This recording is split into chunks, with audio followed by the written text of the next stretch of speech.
卫福部长陈时中今仔日就广播节目讲，就是因为民众的警戒心愈来放愈亮，才会用强制罚款的办法来提醒民众。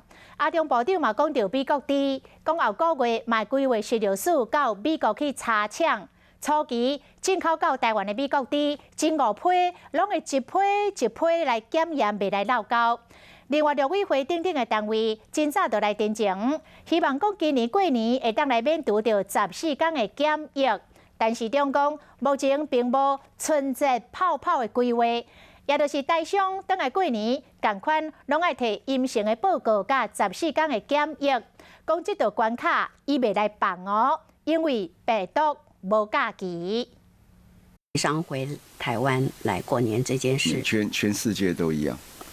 全世界都这不会改变，不是只有台商嘛。首长的专案一实施，但是中讲台商若转来台湾过年，同款要隔离14天，封边境嘛要封社区。指挥中心更加头一摆提出8大场所，若无挂喙罨，就要强制罚款的规定。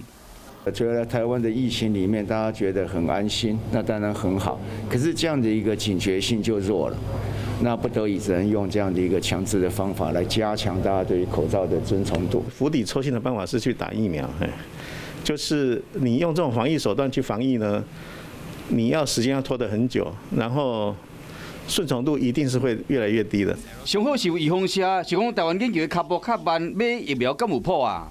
是有代理的，或是他们原厂，我们都有在谈之中。冷链的技术，我们是在行政院的指导之下，结合我们厂商的力量，那我们是可以做得到的。我们只要愿意花钱，应该会买得到啊。所以这个决定你的量跟你的价钱呢。所以如果真的想买的话，就必须在条件上要有一些弹性了。第一，还未有疫苗进前，防疫新生活会继续，是命一个喙罨嘛会变成常态，并且研究交由厂商直接包好1礼拜的分量，免过好药局还阁找人去包喙罨。